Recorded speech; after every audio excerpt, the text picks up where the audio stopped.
నమస్తే, నేను మీ సతీష్. తలా తోకా లేని రాజకీయం అంటూ జగన్మోహన్ రెడ్డి పైన ఈ రోజున ఏపీ రాజకీయ వర్గాల్లో పెద్ద ఎత్తున విమర్శలు కూడా వెల్లువెత్తున్నటువంటి పరిస్థితి. కారణం ఏమిటి అంటే జగన్మోహన్ రెడ్డి మరి ఆయన చేసేటువంటి ఆ రాజకీయం ఎవరికి అర్థం కాదు.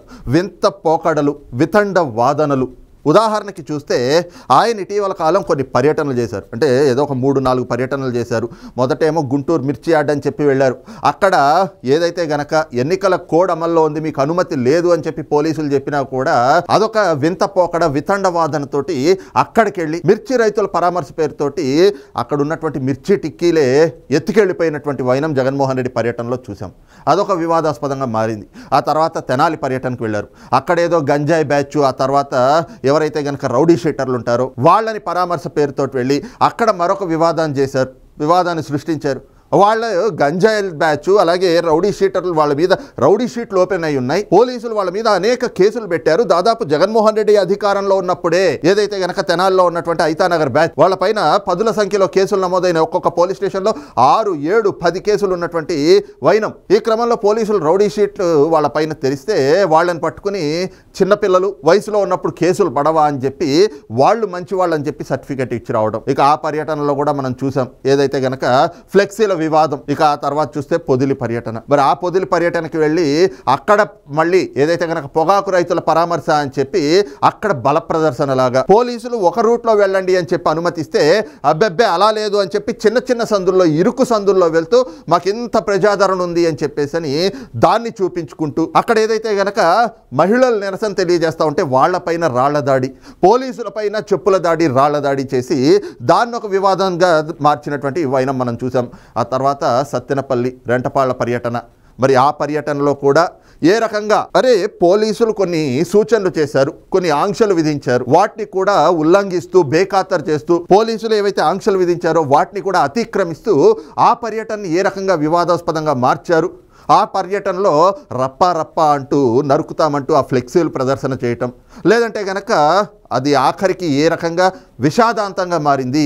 జగన్మోహన్ రెడ్డి పర్యటనలో 3 అమాయకులు ఈ రోజున బలైపోయినటువంటి పరిస్థితి. ఇవన్నీ చేస్తూ కూడా జగన్మోహన్ రెడ్డి మరి తన రాజకీయం కోసం ప్రజల్లో ఏదో రకంగా సానుభూతి పొందాలి అని చెప్పి వితండ వాదనలు, వింత పోకళ్ళకి పోతున్నటువంటి పరిస్థితులు ఆయన పర్యటనలో చూస్తూ ఉన్నాం. ఒకవైపునేమో కూటమి ప్రభుత్వం జగన్మోహన్ రెడ్డి భద్రత పైన కుట్ర పన్నుతా ఉంది, ఆయనకి ఎక్కడ భద్రత కల్పించట్లేదు అనేటువంటి వాదన వాళ్లే చెప్తారు. ఎక్కడ ఆయన పర్యటనల్లో పోలీసులు లేరు, ఎక్కడ రోప్ పార్టీలు లేరు అని చెప్పేసి ఈ రకమైనటువంటి ప్రచారాన్ని ఒకవైపున చేయిస్తారు. ఇంకోవైపున ఏం చెప్తారు, ఈ రోజున వైఎస్ఆర్ కాంగ్రెస్ పార్టీ కార్యకర్తలు జగన్మోహన్ రెడ్డిని చూడడానికి వస్తూ ఉంటే పోలీసుల్ని పెట్టి అడ్డుకుంటా ఉన్నారు అని చెప్తారు. అరే, ఈ రెండిట్లో ఏది నిజం అనుకోవాలి? జగన్మోహన్ రెడ్డి పర్యటనకి ఆయన భద్రత కల్పించట్లేదు, పోలీసులే వెళ్ళట్లేదు అని చెప్తారా, లేదు అంటే కనుక పోలీసుల్ని పెట్టి అడ్డుకుంటున్నారని చెప్తారా? ఈ రోజున ప్రతిదీ కూడా వితండ వాదన, వింత పోకళ్లతోటి జగన్మోహన్ రెడ్డి చేస్తున్నటువంటి రాజకీయం అంతా కూడా తలా తోకా లేనట్లుగానే ఉంది అనేటువంటి విమర్శలు ఏవైతే ఎదురవుతాయో అది 100కి 100 పాళ్ళు వాస్తవం. తలా తోకా లేని రాజకీయమే చేస్తున్నాడు. ఆయన మాట్లాడేటువంటి మాటలు కావచ్చు, లేదంటే ఆయన మాట్లాడిచ్చేటువంటి మాటలు కావచ్చు, ఈ తలా తోక లేకుండానే ఉంటాయి అని చెప్పేసి మరొకసారి రుజువైంది. ఈ రోజున చూస్తే మళ్ళీ బంగారుపాళ్యం మామిడి రైతుల పరామర్శ పేరుతోటి జగన్మోహన్ రెడ్డి అక్కడికి వెళ్తా ఉన్నాడు. అక్కడికి వెళ్ళేటువంటి క్రమంలో కూడా ఒక్కో నియోజకవర్గం నుంచి ఆ చిత్తూరు జిల్లాలో ఉన్నటువంటి మిగతా నియోజకవర్గాలు ఏవైతే ఉంటాయో ఆ నియోజకవర్గాల నుంచి 6,000 మందిని తేవాలి, 5,000 మందిని తేవాలి, 4,000 మందిని తేవాలి, 7,000 మందిని తేవాలి అని చెప్పి ఆ నియోజకవర్గ ఇన్ఛార్జీలకి ఈ రోజున టార్గెట్లు ఇచ్చి వాళ్లతోటి జన సమీకరణలు చేస్తున్నటువంటి పరిస్థితులు. మరి జగన్మోహన్ రెడ్డి పర్యటన అనగానే అయితే అక్కడ ఏదో ఒక వివాదం జరిగిద్ది, లేదంటే గనక అమాయకులు ఎవరైనా కూడా బలి తీసుకునేటువంటి కుట్రలు జరుగుతూ ఉంటాయి. మరి అందులో భాగంగా అమాయకుల ప్రాణాలు పోతూ ఉంటే ప్రభుత్వం కానీ పోలీసులు కానీ చూస్తూ ఊరుకోరు కదా. ఎందుకంటే తర్వాత మళ్ళీ ప్రభుత్వం పైనే ఆ విషయాన్ని కూడా చిమ్మేటువంటి, ఆ బురద జల్లేటువంటి కుట్రలు చేస్తారు జగన్మోహన్ రెడ్డి లాంటి వాళ్ళు. మరి ఈ క్రమంలో బంగారుపాళ్యం పర్యటనకి పోలీసులు మళ్ళీ కొన్ని ఆంక్షలు అయితే గనక విధించారు. పెద్ద ఎత్తున జన సమీకరణ చేయకండి, మీరు మామిడి రైతుల పరామర్శ అని చెప్పి అక్కడికి వెళ్తా ఉన్నారు. ఏదైతే గనక మార్కెట్ యార్డ్కి అక్కడ కూడా పరిమితి సంఖ్యలో జనాలు పడతారు.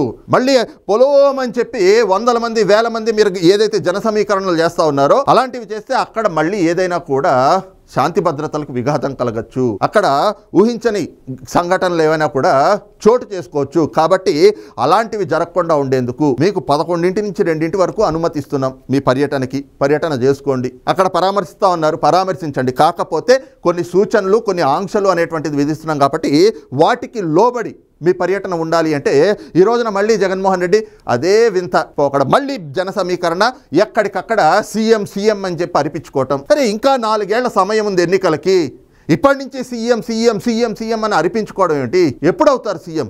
ఎన్నికలు వచ్చి ఎన్నికల్లో ప్రజలు గనక మీకు అధికారాన్ని కట్టబెడితే అప్పుడు సీఎం అవుతారు. 2019లో అయ్యారు కదా, ఏమైంది? 2024 వచ్చేటప్పటికి 151 స్థానాల నుంచి 11 స్థానాలకు పతనమైపోయారు. అలాగుండింది మీ పరిపాలన. ఈ రోజున మరీ అదే వింత పోకళ్ళు, అదే వితండ వాదనలతోటి మామిడి రైతుల పరామర్శ అని వెళ్తూ ఈ రోజున మామిడి రైతుల్ని పూర్తిగా కూడా కూటమి ప్రభుత్వం నిర్లక్ష్యం చేస్తూ ఉంది. అసలు మామిడి కొనుగోలు చేయక రైతులంతా కూడా ఇబ్బందులు పడతా ఉన్నారు, అగచాట్లు పడతా ఉన్నారు అని చెప్పేసని మళ్ళీ కావాలని చెప్పి ప్రజల్లో ఏదో రకంగా ప్రభుత్వాన్ని చులకన చేయాలి, పలచన చేయాలి అని చెప్పి మళ్ళీ దానిపైన కూడా ఆ అంశాన్ని కూడా రాజకీయం చేయటం, దానిపైన కూడా విష ప్రచారం, అసత్య ప్రచారాలతోటి ప్రభుత్వం పైన బురద జల్లటం. కానీ వాస్తవం ఏమిటి? ఈ రోజున ఎప్పుడైతే కనుక మామిడి రైతులు ఇబ్బందులు పడతా ఉన్నారు అనేటువంటి అంశం బయటకు వచ్చిందో వెంటనే ప్రభుత్వం స్పందించింది. ముఖ్యమంత్రి చంద్రబాబు నాయుడు గారు కుప్పానికి వెళ్ళి అక్కడ అధికారులతోటి సమావేశం నిర్వహించి దానిపైన నిత్య పర్యవేక్షణ పెడతా ఉన్నారు. ఎక్కడికక్కడ రైతుల దగ్గర నుంచి కొనుగోళ్లు చేయాలి, పూర్తి స్థాయిలో ఏ ఒక్క రైతుకి కూడా ఆఖరి మామిడి పండు వరకు కూడా కొనుగోలు అనేటువంటిది జరగాలి, ఆ బాధ్యత ప్రభుత్వం తీసుకోవాలి అని చెప్పి అధికారులకి స్పష్టమైనటువంటి ఆదేశాలు జారీ చేశారు. అక్కడ ఉన్నటువంటి జిల్లా కలెక్టర్లతోటి ఎప్పటికప్పుడు ఉన్నత స్థాయి అధికారులు సమీక్షలు నిర్వహిస్తూ ఉన్నారు. వాళ్ళతోటి ముఖ్యమంత్రి చంద్రబాబు నాయుడు గారు కూడా ఎప్పటికప్పుడు మాట్లాడుతూ ఏదైతే కనుక మామిడి కొనుగోళ్ల గురించి మరి దీనికి సంబంధించి ఒక కంట్రోల్ రూమ్ ఏర్పాటు చేశారు. రైతులకు ఏమైనా సమస్యలు ఉంటే కంట్రోల్ రూమ్కి ఫోన్ చేసి ఫిర్యాదు చేస్తే వెంటనే అధికారులు సకాలంలో స్పందిస్తారు, ఆ సమస్యని పరిష్కరిస్తారు. ఈ రకంగా మొత్తం అంతా కూడా ఏర్పాటు చేసి కూటమి ప్రభుత్వం మరి అటు ట్రేడర్లు కావచ్చు, అలాగే ఏదైతే గనక పల్ప్ ఇండస్ట్రీస్ ఏవైతే ఉంటాయో వాటి యాజమాన్యాలతో కూడా మాట్లాడి ఈ రోజున రైతుకి గిట్టుబాటు ధర అనేటువంటిది కూడా 12 రూపాయలకి ఈ రోజున తప్పుడు ప్రచారం చేస్తూ ఉన్నారు. 4 రూపాయలకే మామిడి పళ్ళు కొంటా ఉన్నారు. తోతాపూరి రైతులంతా కూడా ఈ రోజున ప్రభుత్వం చేస్తున్నటువంటి అరాచకానికి వాళ్ళు బలైపోతా ఉన్నారు అని చెప్పేసి మళ్ళీ అదొక విష ప్రచారం. కానీ వాస్తవం ఏమిటి? ఈ రోజున పల్ప్ ఇండస్ట్రీలు కావచ్చు, లేదంటే కనుక ట్రేడర్లు ఎవరైతే ఉన్నారో వాళ్ళకి ప్రభుత్వం స్పష్టమైనటువంటి ఆదేశాలు జారీ చేసింది. ఏదైతే గనక 8 రూపాయలు పల్పుకు సంబంధించి ఆ కిలోకి కొనాలి, అలాగే 4 రూపాయలు ప్రభుత్వం అదనంగా సబ్సిడీ ఇస్తుంది. అసలు వాస్తవంగా ఏం జరుగుతూ ఉంది? ఈ రోజున వీళ్ళు ఒక విష ప్రచారం చేస్తూ ఉన్నారు. పక్కన ఉన్నటువంటి కర్ణాటకలో వాళ్ళు కేంద్ర ప్రభుత్వంతో మాట్లాడారు, 16 రూపాయలకి ఈ రోజున ధర ఇచ్చేశారు అని. కానీ 16 రూపాయలు కాదు, అక్కడ అమ్మకం జరుగుతూ ఉంది, ఏదైతే కొనుగోలు జరుగుతూ ఉంది 10 రూపాయల కిలో మాత్రమే. ఈ రోజున కర్ణాటక వాళ్ళు కూడా, కర్ణాటక ప్రభుత్వం కూడా అక్కడ ఉన్నటువంటి రైతులు కూడా వచ్చి ఆంధ్రప్రదేశ్లో అమ్మకాలు జరుపుతా ఉన్నారు. వాళ్ళ వాహనాలు వస్తూ ఉంటే అధికారులు అడ్డుకున్నారని చెప్పి ఈ రోజున నేరుగా కర్ణాటక ముఖ్యమంత్రి ఆంధ్రప్రదేశ్ ముఖ్యమంత్రికి లేఖ రాశారు. ఈ రోజున లేఖ కూడా బయటకు వచ్చింది. వీళ్ళు చేసేటువంటి అసత్య ప్రచారాలు ఎలా ఉంటాయనడానికి ఇదే ఒక నిదర్శనంగా చెప్పుకోవచ్చు. Siddharamaiah, Chief Minister, I trust that you will treat this issue with the seriousness it warrants and take swift steps to restore the seamless movement of agriculture produce in the interest of farmer welfare. I shall be grateful for the same. With warm regards, Siddaramaiah. ఏదైతే గనక కర్ణాటక ముఖ్యమంత్రి ఆంధ్రప్రదేశ్ ముఖ్యమంత్రికి లేఖ రాశారు, ఏదైతే గనక ఆంధ్రప్రదేశ్లోకి వస్తున్నటువంటి కర్ణాటక లారీలు మరి మామిడి పళ్ళ లోళ్లతోటి వస్తున్నటువంటి లారీల్ని మీ బార్డర్ దగ్గర మీ అధికారులు అడ్డుకుంటా ఉన్నారు. కాబట్టి రైతుల తాలూకు ఆవేదనను అర్థం చేసుకుని వాళ్ళది ఆ అమ్మకాలు జరుపుకునే విధంగా ఏదైతే గనక రైతుల బాగు కోసం కొంచెం మీరు కూడా మాకు సహకరించండి. ఈ రోజున కొంత ఏదైతే గనక చొరవ చూపండి, రైతులు అక్కడికి వచ్చి అమ్ముకునేందుకు వీలు కల్పించండి అని చెప్పేసి కర్ణాటక ముఖ్యమంత్రి ఈ రోజున ఆంధ్రప్రదేశ్ ముఖ్యమంత్రికి లేఖ రాశారు. ఈ రోజున కర్ణాటక రైతులు కూడా వచ్చి ఇక్కడ మామిడి పళ్ళు అమ్ముకుంటున్నటువంటి పరిస్థితి. మరి ఇంకో పక్కన ఇప్పటికే 3,08,261 టన్నుల మామిడి పళ్ళను కొనుగోలు చేశారు. 3,75,000 టన్నులు ఏదైతే గనక ప్రొడ్యూస్ అవుతుంది అనేటువంటిది ఒక అంచనాతోటి ఇప్పటికే అధికారులు కూడా ఎక్కడికక్కడ మామిడి రైతులకి సంబంధించి ఎక్కడ ఇబ్బందులు కలగకుండా వాళ్ళు అమ్మకాలు జరుపుకోవడానికి, అలాగే ఏదైతే గనక పల్ప్ ఇండస్ట్రీలు ట్రేడర్లు వీళ్ళు కొనుగోలు చేసే విధంగా ఎక్కడికక్కడ ప్రభుత్వం కూడా వాళ్ళకి సబ్సిడీ ఇస్తూ, ఒకవైపున పల్ప్ ఇండస్ట్రీస్ 8 రూపాయలు చెల్లించాలి, ప్రభుత్వం దానికి మరొక 4 రూపాయలు జోడించి 12 రూపాయలు మద్దతు ధర రైతుకి అందాలి అనే దిశగా ఈ రోజున అడుగులు వేస్తూ ఉంటే, కర్ణాటక ప్రభుత్వం 16 రూపాయలకి ఇస్తూ ఉంటే ఇక్కడ ఈ ప్రభుత్వం మాత్రం 12 రూపాయలే ఇస్తుంది, 4 రూపాయలే ఇస్తోంది అని చెప్పేసి విష ప్రచారాలు చేస్తూ ఉన్నారు. ఇంకోవైపున కేంద్రానికి కూడా ఆంధ్రప్రదేశ్ ప్రభుత్వం ఒక లేఖ రాసింది. మామిడి రైతులకు సంబంధించి వాళ్ళకి ఇస్తున్నటువంటి సబ్సిడీ కోసం 130 కోట్ల రూపాయలని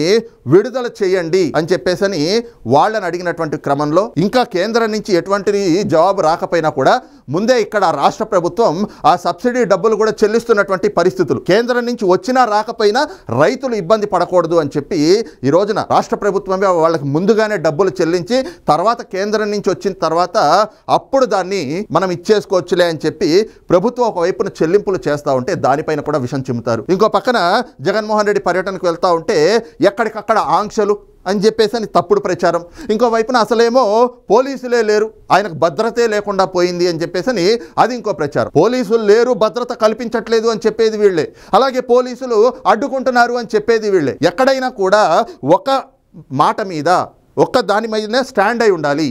కానీ అలాంటివి లేకుండా ఈ రోజున ఇలాంటి ప్రచారాలు చేస్తూ జగన్మోహన్ రెడ్డి ప్రజల్లో కూడా చులకనైపోతా ఉన్నాడు. ఈ రోజున జగన్మోహన్ రెడ్డి ప్రజల చీత్కారాన్ని ఇప్పటికే ఏదైతే గనక మూట కట్టుకున్నటువంటి జగన్మోహన్ రెడ్డి ఈ రకమైనటువంటి ప్రకటనలతోటి తలా తోకలేని రాజకీయం చేస్తూ రాజకీయాలు కూడా భ్రష్టు పట్టిస్తున్నాడు అని చెప్పి ఆ విమర్శలు కూడా ఎదుర్కొంటున్నటువంటి పరిస్థితి ఇక్కడ చూస్తా ఉన్నాం కదా. జగన్మోహన్ రెడ్డి పర్యటనకు వస్తా ఉంటే వీళ్ళంతా పోలీసులు ఆయనకు బందోబస్తు పెట్టేందుకు రోప్ పార్టీలు పెట్టారు. పోలీసులు ఇంతమంది కనిపిస్తా ఉన్నారు. కనిపిస్తా ఉంటే జగన్మోహన్ రెడ్డి గారి భద్రత పైన కూటమి ప్రభుత్వం కుట్ర అంటారు. ఏం చేయాలి? రాష్ట్రంలో పోలీసులందరినీ తీసుకొచ్చి జగన్మోహన్ రెడ్డి దగ్గర నుంచోబెట్టాలా? వాళ్ళందరి మధ్యలో ఈయన నుంచుని మళ్ళీ ఆ చిక్కటి చిరునవ్వుతోటి దండాలు పెట్టుకుంటూ తిరుగుతాడు. ఇంకా రాష్ట్రంలో ఏం జరిగినా ఏమీ పట్టించుకోకూడదు.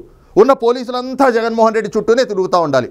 ఆయనకి భద్రత కల్పించాలి, ఆయన తాడేపల్లి ప్యాలెస్కి భద్రత కల్పించాలి, ఏడుపులపాయల ఎస్టేట్కి దానికి ఆయనకి భద్రత కల్పించాలి. ఇంకా రాష్ట్రంలో శాంతి భద్రతలు ఏమైపోయినా ఏమీ పట్టించుకోకూడదు. మొత్తం అంతా కూడా ఏదైతే ఆయన ముఖ్యమంత్రిగా ఉన్నప్పుడు 989 మందిని ఏదైతే గనక ఆయన ఇంటి దగ్గర ఆయన కోసం అని చెప్పి ప్రత్యేకంగా సెక్యూరిటీని పెట్టుకున్నారు. ఆ తర్వాత SSG స్పెషల్ సెక్యూరిటీ గ్రూప్ అని చెప్పి ఆ 989 మందిని 2,000 మందికి పెంచారు. 2,000 మందితోటి జగన్మోహన్ రెడ్డి సెక్యూరిటీ కావాలి. ఎందుకు? ఆయన ఏమైనా స్వతంత్ర సమరయోధుడా? లేకపోతే గనక ఆయనకేమైనా ఉగ్రవాదుల నుంచి తీవ్రవాదుల నుంచి థ్రెట్ ఉందా? ఏం చేశాడని చక్కగా రోడ్లలో ఏదైతే కనుక ఆయన పర్యటనలకు వెళ్తా ఉంటే అధికారంలో ఉన్నప్పుడు చెట్లు నరికించుకున్నాడు, పరదాలు పెట్టించుకున్నాడు, ఎక్కడికక్కడ ఆ ముళ్ళ కంచెలు వేయించుకున్నారు. ఆఖరికి ఆయన హెలికాప్టర్లో వెళ్తుంటే కూడా కింద ట్రాఫిక్ నాపేసుకున్నాడు. ఏం చేశాడు ఆయన? ఈ రోజున ఎవరి నుంచి ఆయనకు థ్రెట్ ఉంది? అన్ని 100 మంది, అన్ని 1000 మంది సెక్యూరిటీ ఏమిటో ఇవన్నీ చూసి జనాలకి అసహ్యం వేసే ఈ రోజున జగన్మోహన్ రెడ్డిని 151 స్థానాల నుంచి 11 స్థానాలకి పతనం చేసినటువంటి పరిస్థితి. అయినా కూడా ఇంకా అరే మనకి పరిస్థితి పడ్డానికి కారణం ఏమిటి అనేటువంటి ఆత్మ పరిశీలన కూడా చేసుకోకుండా జగన్మోహన్ రెడ్డి అధికారం కోల్పోయిన మొదటి రోజు నుంచి కూడా ప్రభుత్వం పైన విషం చిమ్మటం, ప్రభుత్వాన్ని ఏదో రకంగా అస్థిరపరచాలి, శాంతి భద్రతలకు విఘాతం కలిగించైనా కూడా ప్రభుత్వం మీద వ్యతిరేకత తేవాలి అని చెప్పి చేస్తున్నటువంటి కుట్రలు, అందులో భాగంగా ఆయన చేస్తున్న ఈ పర్యటనలు, ఆ పర్యటనల పేరుతోటి చేస్తున్నటువంటి వెకిలి చేష్టలు ఏవైతే ఉన్నాయో అవన్నీ చూసి ఈ రోజున ప్రజలు కూడా జగన్మోహన్ రెడ్డి చేస్తున్నటువంటి రాజకీయం చూస్తే తలా తోక లేని రాజకీయంగానే కనిపిస్తూ ఉంది అని చెప్పేసి వాళ్ళు కూడా చీకొడుతున్నటువంటి పరిస్థితి అయితే మాత్రం ఆంధ్రప్రదేశ్లో కనిపిస్తూ ఉంది.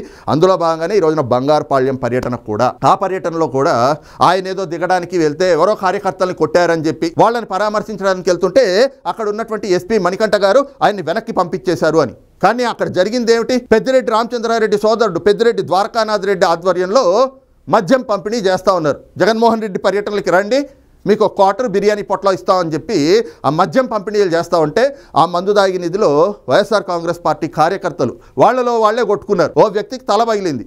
అక్కడ ఉన్నటువంటి బంగారుపాళ్యం SI గారు ఆయన తన దగ్గర ఉన్నటువంటి కర్చీఫ్ తోటి చేతి రుమాలతోటి ఆ దెబ్బకి ఆ గాయానికి కట్టుగట్టి అతన్ని అంబులెన్స్లో ఎక్కించి వైద్యం అందించేందుకు చికిత్స కోసం అని చెప్పి హాస్పిటల్కి పంపించారు. దాన్ని పట్టుకుని పోలీసులు లాఠీచార్జ్ చేశారు. జగన్మోహన్ రెడ్డి కార్యకర్తల పైన లాఠీచార్జ్ జరిగింది, కార్యకర్తలకు దెబ్బలు తగిలినాయి, వాళ్ళని పరామర్శించడానికి వెళ్దామని వెళ్తే ఆయన అడ్డుకుంటా ఉన్నారు. ఆ ఎస్పీ గారు అదేమిటో ఒక ఐపీఎస్ అధికారిగా కాకుండా తెలుగుదేశం పార్టీ నాయకుల్లాగా రాజకీయ పార్టీ నాయకుల్లా వ్యవహరిస్తున్నారు అంటూ పోలీసుల మీద మళ్ళీ విమర్శలు, పోలీసుల్ని తిడతారు, పోలీసుల మీద విమర్శలు చేస్తారు, మళ్ళీ పోలీసులు మాకు భద్రత ఇవ్వట్లేదు అని చెప్పేసి అని అదో ఏడుపు ఏడుస్తారు. ఇవన్నీ చూసే జగన్మోహన్ రెడ్డి చేస్తున్నటువంటి రాజకీయం తలా తోకా లేని రాజకీయం అనేటువంటి ఒక వాదన కూడా ఈ రోజున చాలా బలంగా ఏపీ రాజకీయ వర్గాల్లో వినిపిస్తూ ఉంది. మరి ఈ అంశం పైన మీ అభిప్రాయం ఏమిటనేటువంటిది కూడా కింద కామెంట్ సెక్షన్లో మెన్షన్ చేయండి.